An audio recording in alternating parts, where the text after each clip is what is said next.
কষ্ট আছে তিনটা। 1 নাম্বার নামাজ পড়ার কষ্ট, 2 নাম্বার কোনোভাবে আঘাত পেয়েছেন, ব্যথা পেয়েছেন, অসুস্থ হয়েছেন, বিপদগ্রস্ত হয়েছেন, এটা একটা কষ্ট।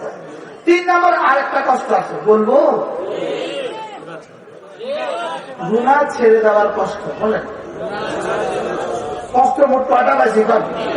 কি কি? ইবাদতের কষ্ট, 2 নাম্বার বিপদের কষ্ট, 3 নাম্বার গুনাহ ছেড়ে দেওয়ার কষ্ট। এবার প্রশ্ন, কোন কষ্টটা সবর আল্লাহ তাআলার কাছে বেশি দাম?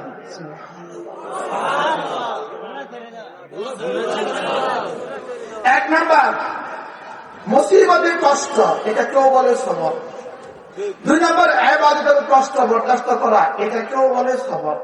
3 নাম্বার গুনাহ ছেড়ে দেওয়ার কষ্ট, এখানে কষ্ট বরদাস্ত করা, এটা কেউ বলে সবর। সবর সবর 3 সবর। বলেন কয় সবর? ইবাদতে কষ্ট, বলেন বিপদ আসলে কষ্ট, গুনাহ ছেড়ে দিতে কষ্ট, বুঝলাম ইবাদতে কষ্ট, রোজা রাখতে কষ্ট, সেহরি খেতে কষ্ট, ফজর পড়তে কষ্ট, তাহাজ্জুদ পড়তে কষ্ট, হজ করতে কষ্ট, যাকাত দিতে কষ্ট, এ হলো 1 কষ্ট। আরেকটা কষ্ট হলো আপনারা জেলে দিয়ে দিল, এটা হলো 1 কষ্ট। কয় কষ্ট পেলাম? 2 কষ্ট। আরেকটা কষ্ট হলো গুনাহ ছেড়ে দেওয়ার কষ্ট, কয় কষ্ট? 3টা কষ্ট। এবার একটা উদাহরণ শুনেন। হযরত ইউসুফ আলাইহিস সালাম যখন তাকে বেঁধে কুয়াতে ফেলে দিল, কষ্টটা কেমন? সবাই বলেন তার কষ্টটা কেমন? একটা জীবন্ত মানুষকে হাত পা বেঁধে কুয়াতে ফেলে দেওয়া, কষ্টটা কেমন? আচ্ছা বলুন তো দেখি, হযরত ইউসুফ তো নবী, কুয়ার ভিতরে গিয়ে হযরত ইউসুফ পুরো শিকায়ত করছিল বলে কি মনে হয়? নিশ্চয়ই খবর করছে, নিশ্চয়ই কি করছে? আচ্ছা এই খবরটা কেমন ছিল? এই খবরের পুরস্কারটা কেমন?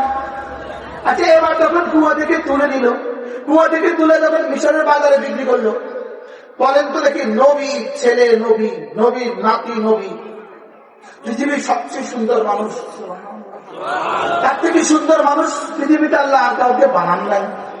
সারা পৃথিবীর সমস্ত সৌন্দর্যের অর্ধেক আল্লাহ তাআলা ইউসুফ আলাইহিসসালামকে দিয়েছে। ইউসুফ আলাইহিসসালামের সৌন্দর্যটা কেমন ছিল?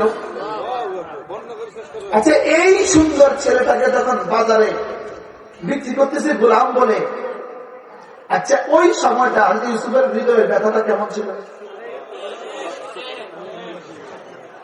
আচ্ছা এবার ইউসুফ আলাইহিসসালামকে যখন কিনে নিয়ে গেল গোলাম হিসেবে এক ঘরে, এখন গোলামের সাথে কি আচরণ? এই ছেলে পানি আনো, এই ছেলে বদনা ধরো, এই ছেলে বাথরুমটা সবাই করো।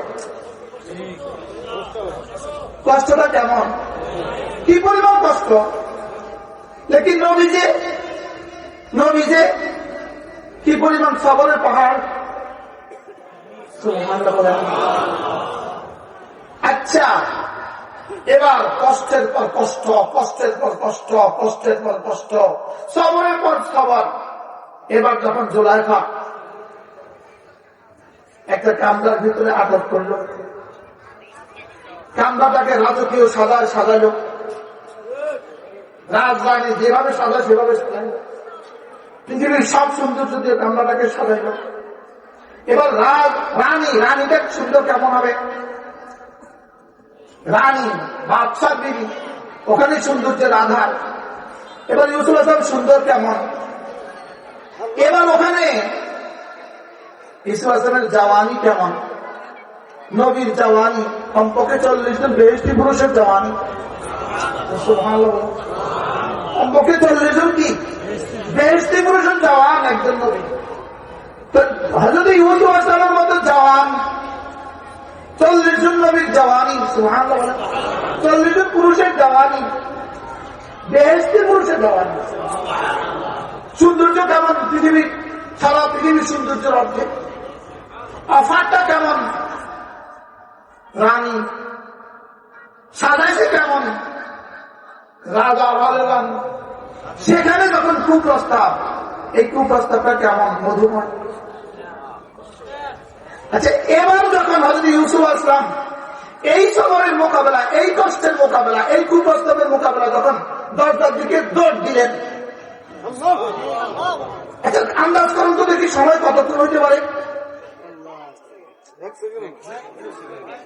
প্রস্তাব করলেন, উনি দৌড় দিলেন। প্রস্তাব প্রত্যাখ্যান করে উনি কি করলেন বলেন? এই সবরটা, এই গুনাহ থেকে বাঁচার কষ্টের উপরে যে সবর ইউসুফ আলাইহিস সালাম করলেন, এই কষ্টটা খুব দূর। প্রশ্ন, কুয়াতে সবর ছিল, কুয়াতে সবর ছিল, ছিল না ছিল না? মিশরের বাজারে বিক্রি হচ্ছে, সবর ছিল না ছিল না? এবার গোলাম হিসাবে জিন্দেগি যাপন, সবর ছিল না ছিল না? আচ্ছা, এর হলো সবর। এখন যে গুনার প্রস্তাব, এই গুনাহ থেকে যে সবর করে দৌড় দিলেন, এ হইল সবর। প্রশ্ন, কোন সবরের দাম বেশি?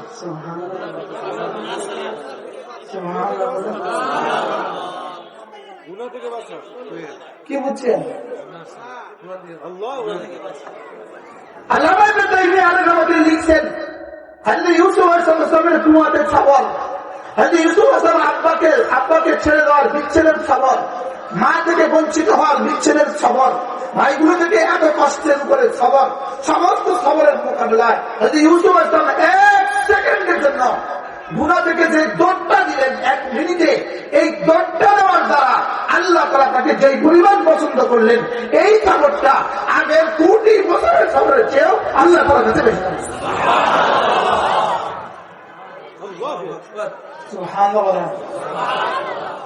এবার যুবক সবাইকে বলছি, সবাইকে বলি, তাহলে এবার বলুন তো দেখি, ফজরের নামাজ পড়ার পরে কষ্ট আছে না নাই? এটা কি ইউসুফ আলাইহিস সালামের কুয়ার কষ্টের থেকে বেশি?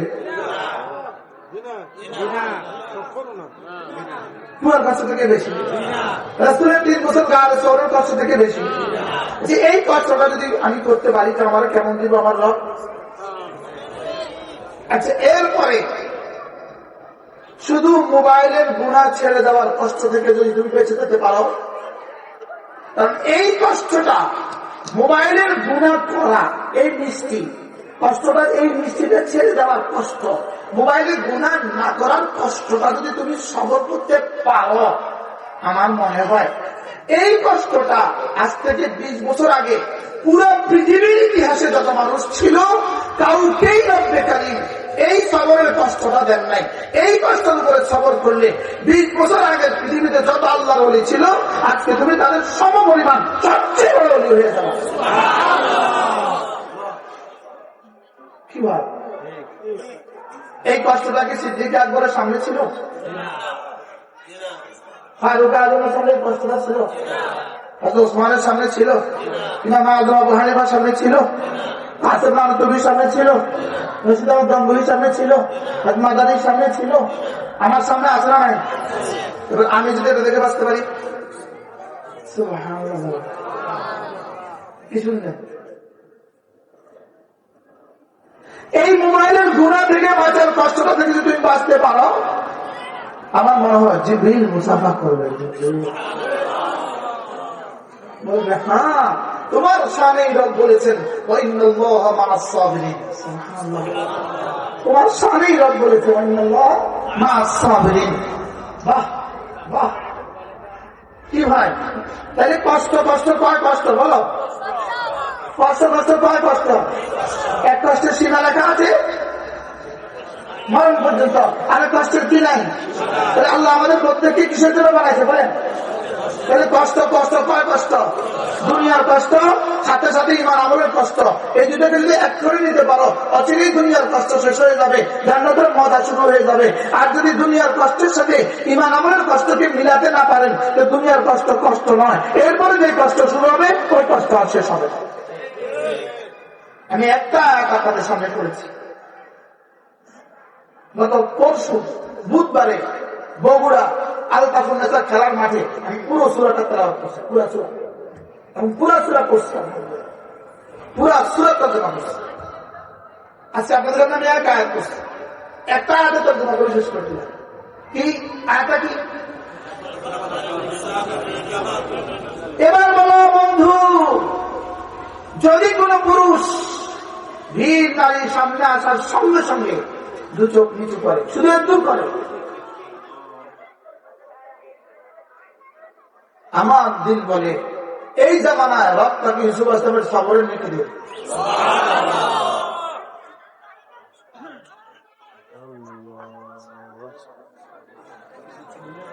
এবার নিয়ত করেন, কিসের উপর নিয়ত করলেন? কিসের উপর? বলো নজরের হেফাজত, বলো আবার বলেন, আবার বলেন।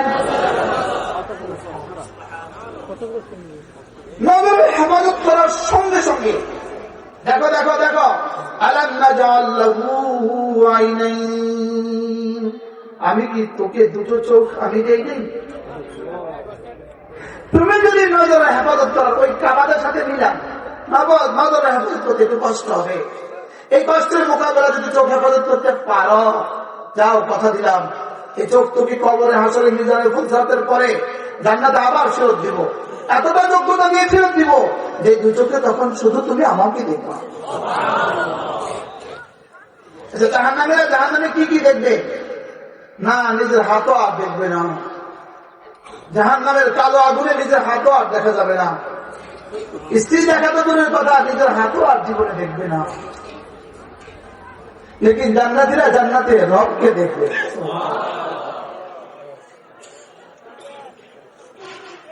রব্বে কারীম আমাদেরকে রব্বে কারীমের দিদার নসিব করে। আচ্ছা, তখন কেমন হবে? তখন কেমন হবে?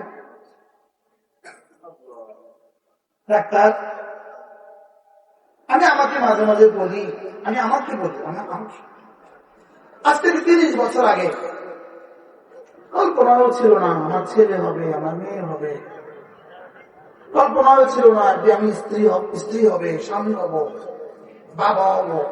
কল্পনাও ছিল না একদিন বাড়ি হবে, একদিন বাড়ি হবে। কল্পনাও ছিল না।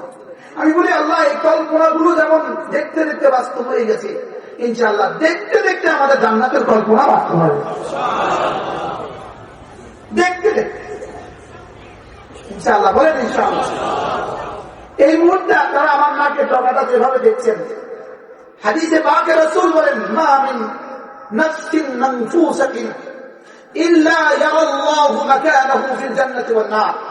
কোন মানুষ নাই, অথচ রব তাকে দেখে না, কোন মানুষ নাই।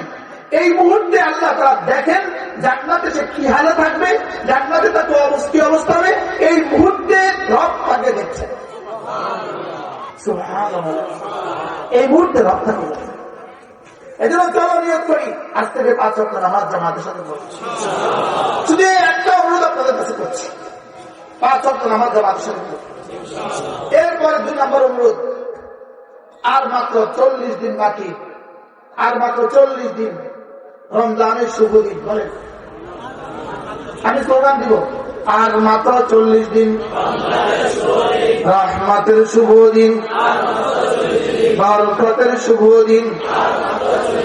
আচ্ছা আচ্ছা আচ্ছা আচ্ছা আচ্ছা, ভৈরবের হিন্দু জুতার ব্যাপারে, ভৈরবে হিন্দু জুতার ব্যাপারে অনেক জুতা বানায়। হিন্দু জুতার ব্যাপারে ভৈরবে এখন আজকের এই রজব মাসে কর্মচারী ছুটি বন্ধ। এই সময় ছুটি বন্ধ কেন? রমজান। আচ্ছা, এবার চকবাজারের সময়ের ব্যাপারে সমস্ত ছুটি বন্ধ কেন? জোরে বলে না। এবার বাংলাদেশ যারা চিনি আমদানি করে, চিনি এলসি করে, কোটি কোটি টাকা ব্যাংক থেকে লোন নিতেছে, লোন লাগাও লাগাও লাগাও, চিনি আনো আনো আনো, রমাদান রমাদান। এবার তোয়ালিন তেলালা আনো আনো আনো, রমাদান রমাদান রমাদান। খেজুরওয়ালা আনো আনো আনো, রমাদান রমাদান রমাদান। লুঙ্গিওয়ালা আনো আনো, রমাদান রমাদান রমাদান। ডাইলওয়ালা আনো আনো আনো, রমাদান রমাদান রমাদান। সকলেই বুঝলো রমাদান। এবার আপনি বলেন রমাদান এই জন্য দিয়েছে? একজন একজন করে বলেন, রমজান এই জন্য দিয়েছে? আরো ধরে আমাদের রমজান কেমন? আমাদের রমজান হলো ওই বিয়ে বাড়ির মতো যে বিয়েতে দুলা মরে গেছে, যে বিয়ে বাড়িতে কে মারা গেছে, দুলা মারা গেছে যে বিয়ে বাড়ি। এই বাড়ি মানে জোহর পর্যন্ত কেমন ছিল আয়োজন, নাকি জোহর পরে খবর আসছে আসার সময় দুলা মারা গেছে। এবার এই বাড়ির এই আয়োজন কেমন কেমন ফুটো বেলুন হয়ে গেছে মাতে না। এবার বলুন তো দেখি আমাদের রমজান কেমন।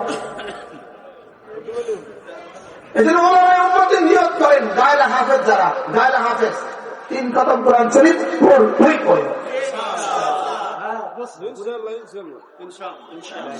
গায়রা হাফেজ 3 খতম কোরআন শরীফ ইনশাআল্লাহ। যারা গায়রা হাফেজ আছেন ইনশাআল্লাহ পাবেন। তোমরা গায়রা হাফেজ যারা আছেন সব হাফেজ, গায়রা হাফেজ আলেম গায়রা বুঝছো তো, গায়রা হাফেজ শুধু হাফেজের ভিন্ন হুকুম।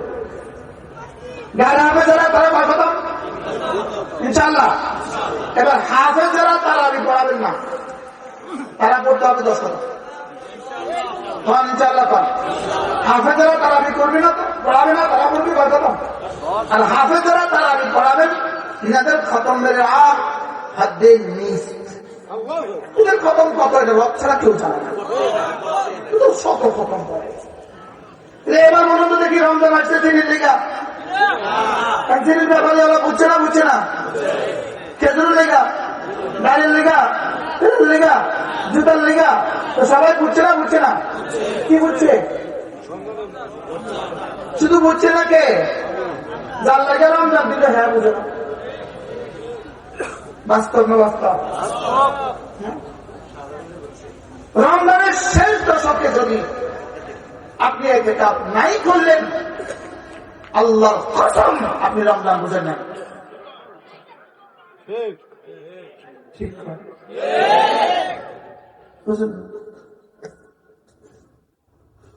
রমজানের শেষ দশকের শেষ 10 রাতে আপনি লাইলাতুল কদর তালাশ করলেন না, আপনি রমজান বুঝেন না। আপনি রমজান এতেকাফের মাসালা তো একটু ছুটি আছে, ইসলাম একটু সহজ করছে। ইসলাম একটু কি করছে, এটার জন্য একটু ইসলাম একটু সহজ করছে। লেকিন লাইলাতুল কদরের বেলা এটা তো কোরআন দ্বারা প্রমাণিত। তাহলে চলো বন্ধু নিয়ত করি রমজানের 30 রাত 20 রাকাত তারাবি পড়বই বলেন ইনশাআল্লাহ। বলেন কোনোভাবেই প্রথম 10 দিনে আপনি খতম করে ফেললেন, পরবর্তী 20 দিন আপনি আলসিমির সাথে কোরআনে আলসিমির সাথে তারাবি পড়লেন না, রমজানের জন্য দেয় নাই, রমজানের জন্য দেয় নাই। তাহলে রমজানের শেষ দশকে ব্যবসা বাড়াবেন না ইবাদত বাড়াবেন? রমজানের 30 দিন ব্যবসা বাড়াবো না ইবাদত বাড়াবো? কোনোভাবেই কি রমজানের 30 দিন ব্যবসা বাড়াবার সাথে কোন সম্পর্ক আছে? যারা লুঙ্গি কিনেন রমজানের আগে কিনে ফেলবেন, রমজানে আর বাজারে যাবেন না। যারা ট্রেফিস কিনা রমজান আগে কিনে ফেলবেন, জুতা কিনা রমজানের আগে কিনে ফেলবেন, রমজানে বাজারে যাওয়ার জন্য রমজান বানায় নাই। যারা পারেন 30 দিন মসজিদে ঢুকে যাবেন, এবার ইনশাআল্লাহ কিন্তু আর হযরত বলে গেলেন হযরতের এখানে 40 দিন থাকার সুবিধা আছে, যারা পারেন থাকবেন। আমাদের এখানে আলহামদুলিল্লাহ 40 দিন থাকার সুবিধা আছে, যারা পারেন থাকবেন। কমপক্ষে শেষ দশকে দেখা বলেন ইনশাআল্লাহ। সুযোগ থাকবে রমজানে 3টা দিন রমজানে তবলিগি লাগাবেন, রমজানে 10 দিন তবলিগি লাগাই দিবেন, যে রমজান এই জন্যই দিচ্ছে, মসজিদে থাকার জন্যই রমজান দিচ্ছে। সেটা যদি তবলিগের নামে হয় তো তবলিগের নামে 10 দিন দেখে গেলেন, আল্লাহ তবুও থাকে। রমজানকে দামি বানান, রমজানকে দামি বানান। আল্লাহ ইবনে কাইয়্যিম আল-জাওজিয়্যিহ আল-রহমাতুল্লাহ লিখছেন রমজানের একটা সেকেন্ডের দাম গায়রে রমাদানের 70,000 বছরের চেয়েও শ্রেষ্ঠ।